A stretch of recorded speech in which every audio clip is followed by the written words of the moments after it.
இசைக்கருவிகள் எவ்வளவோ இருந்தும் அதில் வந்து தபேலா தான் தன்னோட உயிர் அப்படின்னு சொல்லிட்டு ஆரம்பித்து மிகப்பெரிய ஒரு அளவில் ஒரு லெஜெண்டான ஸ்டேட்டஸில் அடைஞ்ச ஜாகிர் ஹுசைன் இவர் வந்து பார்த்தீங்கன்னா ஒரு தபேலா மாஸ்ட்ரோ அப்படின்னு சொல்லுவாங்க.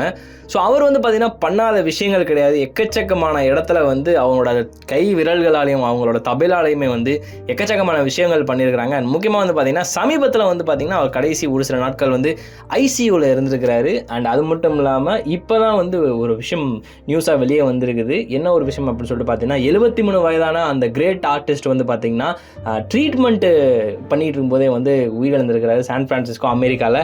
ஜாகிர் ஹுசைன் வந்து பார்த்தீங்கன்னா கடைசியாக வந்து மிகப்பெரிய ஒரு ஹெல்த் இஷ்யூஸில் வந்து இருந்திருக்காரு. அண்ட் முக்கியமாக வந்து அவங்க ஃபேமிலி சைட்லேயுமே வந்து இது வந்து ஒரு கன்ஃபார்ம் பண்ணப்பட்டிருக்கிற ஒரு விஷயமா வந்து வெளியே வந்திருக்குது. அண்ட் அது மட்டும் இல்லாமல் சோஷியல் மீடியாவிலேருந்து எல்லா ஃபேன்ஸுமே வந்து மிகப்பெரிய ஒரு அளவில் வந்து வருத்தம் தெரிவிச்சுக்கிட்டு இருக்கிறாங்க. காரணம் வந்து ஜாகிர் ஹுசைன் பண்ணாத விஷயங்கள் கிடையாது. எக்கச்சக்கமான இடத்துல வந்து தபேலா மூலமாகவே இசை இப்படி ஒன்று இருக்குது, இது மூலமாகவே வந்து இசையும் வாழ்ந்துக்கிட்டு இருக்கு அப்படின்ற விஷயமே வந்து அவங்க மென்ஷன் பண்ணியிருக்கிறாங்க.